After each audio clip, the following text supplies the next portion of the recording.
네, 24일 월요일 아침에 이슈 레이더 시간입니다. 신인기 기자, 안녕하세요. 안녕하십니까? 예, 주말 잘 보내셨습니까? 네, 잘 보냈습니다. 잘 보내셨습니까? 네. 자, 네 가지 이슈 한번 살펴보겠습니다. 자, 첫 번째 소액주주, 계속 소액주주 관련된 내용들이 올 들어서 계속 나오고 있습니다. 최근 들어서 상장사들이 잇따라 공개 매수, 자진 상폐하고 있다고 하는데 어떤 기업들이 있죠?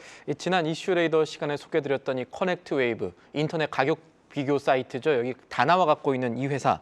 여기에 상장 폐지 시도 막기 위해서 소액주주들이 공개 매수 저지 운동 일환으로 법적 대응에 들어갔습니다. 이제 법무법인 석인해서 이 회계장부 열람 등사라든가 그리고 이 임시수총 이런 거 열려고 지금 하고 있는 것이거든요. 지금 어떤 상황이냐면 이 다나와가 불합리한 비율로 합병을 당하면서 커넥트 웨이브란 이름이 됐는데 그러다 보니까 대주주의 입맛에 맞는 합병 비율이 정해지니까 소액주주들은 손해본 것 아니냐. 그래서 가치를 제대로 인정받지 못했다는 불만. 비율을 조금 더 높게 쳐달라 뭐 맞습니다. 이거겠죠. 그런 얘기들이 좀 나오고 있고요. 또 이 비슷한 반발이 두산 공작기계 인수했었던 이 DN그룹에서도 불거져 나오고 있습니다. 최근에 DN그룹이요 계열사인 동아타이어 인수합병하기로 했는데 흡수합병하기로 했는데 여기서도 이 뗐다 붙였다 자기 마음대로 하느냐 대주주 마음대로 하느냐 또 동아타이어의 흡수합병에 대한 합병 비율 역시나 불공정한 것 아니냐 이런 얘기들이 나와서 회사가 결국 다음 달에 기업 설명회 열고 설명을 일단 하기로 했고요. 또 지난 주말에 공개 매수 발표하고 매수가 또 잘 되면 자진 상폐하겠다 이런 뜻을 밝힌 기업이 하나 더 있습니다. 신성통상이라는 곳인데 이거 탑10 같은 이 SPA 브랜드 갖고 있는 곳입니다. 여기도 역시 소액주주들 반발 거셉니다.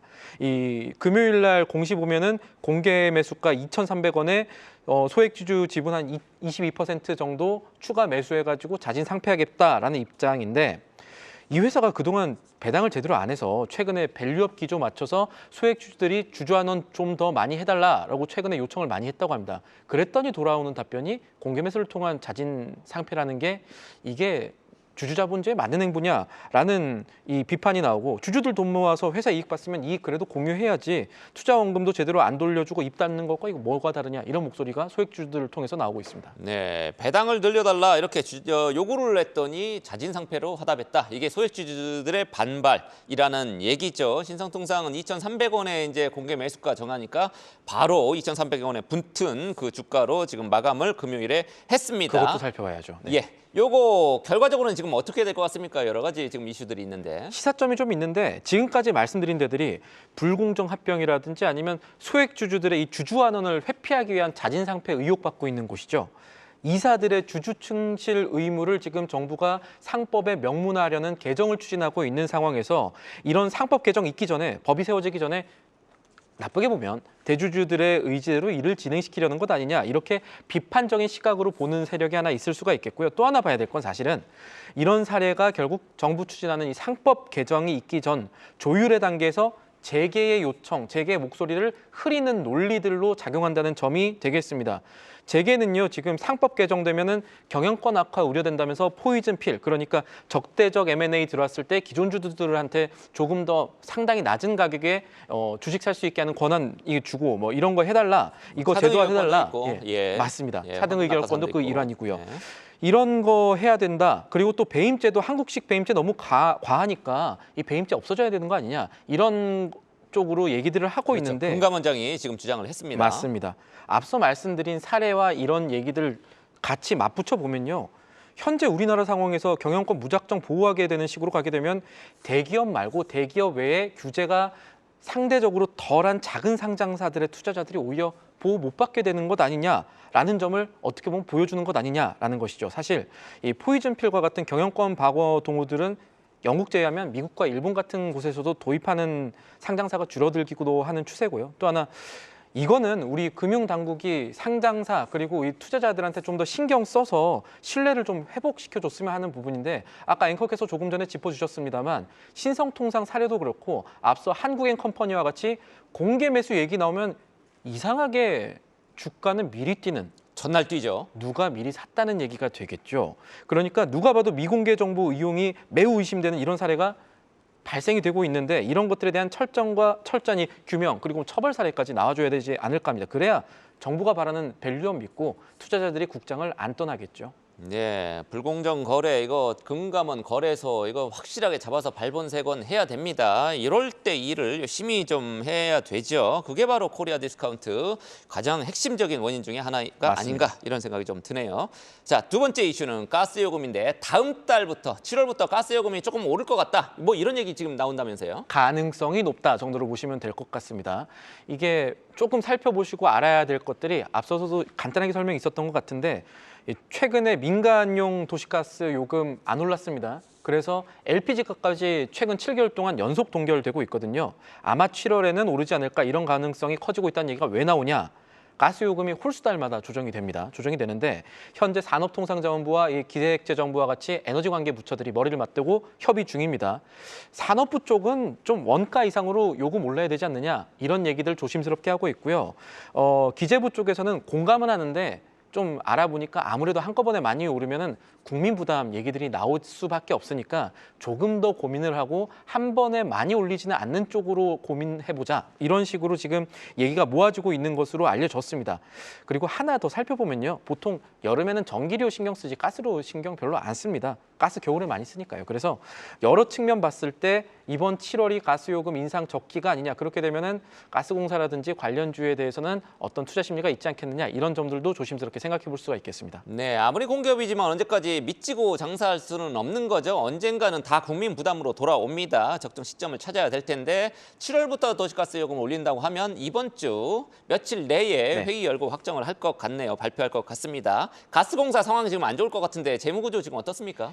이게 최근에 가스공사 많이 올랐죠. 투심이 대왕고래 덕에 대왕고래 많이 덕에 네, 최근에 네. 주가가 많이 급등하긴 했습니다만. 그래서 사실 이거 준비했습니다. 한국가스공사에 관심 갖는 투자자분들이 많으셔서요.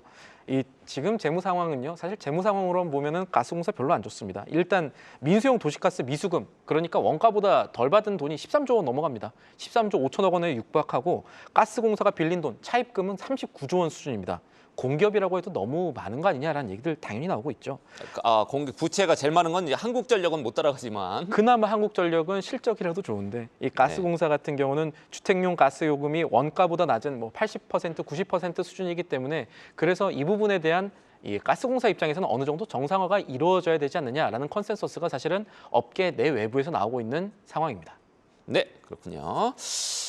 자, 세 번째 이슈는 현대글로비스의 요즘 들어서 주가가 뭐 과거의 최고가를 아직 닿지는 못했습니다만 52주 최고가 계속 치고 있습니다. 현대글로비스가 주로 이제 현대기아차의 자동차 수출할 때 현대글로비스가 이제 그 운반선을 주로 운영을 그렇죠. 하는데 액화 천연가스 LNG 운반선을 이번에 처음으로 도입하기로 했다. 이런 내용들이 나오더라고요. 네. 어떤 내용이 있습니까? 이게 조금 더 큰 그림을 살펴봐야 되는데 말씀하셨던 대로 현대차 그룹의 자동차 운반을 전문으로 했던 회사가 사업 다각화 얘기를 하기 시작했다. 그리고 조금씩 의미 있는 성과들을 내려고 한다라는 점을 주목해 볼 수가 있겠습니다. 정의선 현대차 그룹 회장이 글로비스 지분 20% 들고 있고요. 현대차는 최대주주죠. 5%가 채 안 됩니다. 그래서 최근에 여러 가지 소위 말하는 지라시들이 있었을 때 현대모비스, 현대글로비스 올랐던 게 그런 이유들이었을 건데 큰 틀에서 현대차 그룹이 지배구조 개편한다면 현대글로비스 주가도 상승해야 되지 않겠느냐라는 시나리오 측면에서 그런 시각이 있는데 그런 상황에서 나온 사업 다각화 얘기라는 거 한번 살펴볼 만하고요. 이 현대글로비스가 이 자체 보유한 첫 번째 LNG 운반선의 명명식을 이번에 하고 수소와 암모니아 등 이 해상 운송의 역량을 추가로 확보해서 이 부분 속도 올리겠다라는 게 회사의 공식적인 설명이긴 합니다.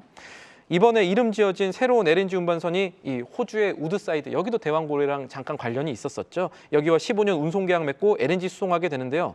글로비스가 오는 2027년까지 15년 장기 계약 맺고 하는 것뿐만 아니라 LNG 운반선 자체를 7척까지 늘려서 이 사업을 계속하겠다라는 계획을 밝혔습니다.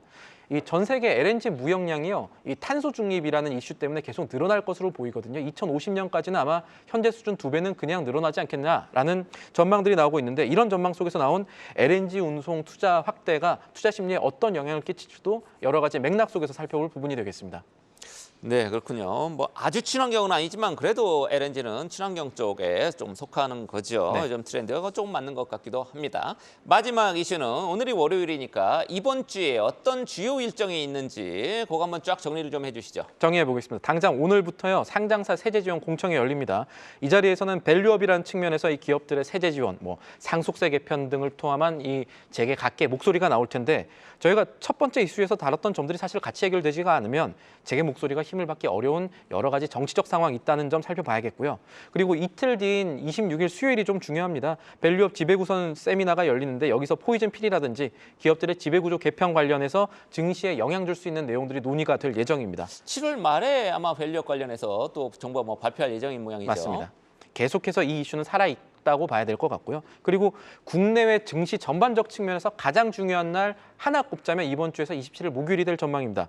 우리나라 경제 심리 알 수 있는 6월 기업 경기 실사지수 나오고요. 미국에서는 대표 매물이 반도체주죠. 마이크론 실적 나오는데요. 최근에 엔비디아가 고점 찍고 실적이 아니라 주가가 약간 좋지 않은 상황에서 이 AI 관련해가지고 마이크론의 실적이 혹은 전망이 어떻게 나오느냐에 따라서 이 AI 기술주에 대한 모멘텀이 어떻게 될지 상당히 중요한 분격점이 될 수 있어 보이고요. 그리고 하루 뒤인 금요일에는 이제 28일이죠. 최근에 구조 개편 얘기 나오는 SK그룹의 경영 전략 회의 시작됩니다. 아마 이 얘기는 다음 주에 증시에 영향을 미칠 수 있을 것으로 금요일, 보이고요. 토요일 이틀 동안 맞습니다. 엽니다. 그리고 금요일 저녁에는 미국에서 통화 정책의 가장 중요한 지표, 이 PCE라고 합니다. 개인 소비 지출 물가 지수가 어떻게 나올까에 따라서 다음 주 그리고 미국 증시에 영향을 미칠 수가 있겠습니다. 최근에 나오는 미국 물가 지수 예상치 하회를 하고 있으니까 밑돌고 있으니까 이런 부분 이어질지 그렇게 되면 증시에 어떤 심리 긍정적인 심리 추가될지 살펴볼 부분이고요. 또 하나 보자면은 미국 시간으로 27일에 있을 대선 후보 토론회가 있습니다. 미국 대선 후보 토론회에서는 바이든 현 미국 대통령과 트럼프 전 대통령이 1대1로 처음으로 붙는 자리가 된다는 점에서 관련주, 가까이는 뭐 전기차 관련주부터 증시 전반에 대한 어떤 영향을 미칠 수 있을지 이 발언 정도에 따라서 주목을 해볼 만한 부분이 되겠습니다. 드디어 이제 하반기 접어들면서 미국의 대선 경랑이 일단 시작이 되겠습니다. 지금까지 신인규 기자와 함께한 이슈 레이더였습니다. 계속해서 다양한 경제 이슈를 알고 싶다면 구독과 좋아요, 알림 설정 부탁드립니다. AI 캐스터 권미정이었습니다.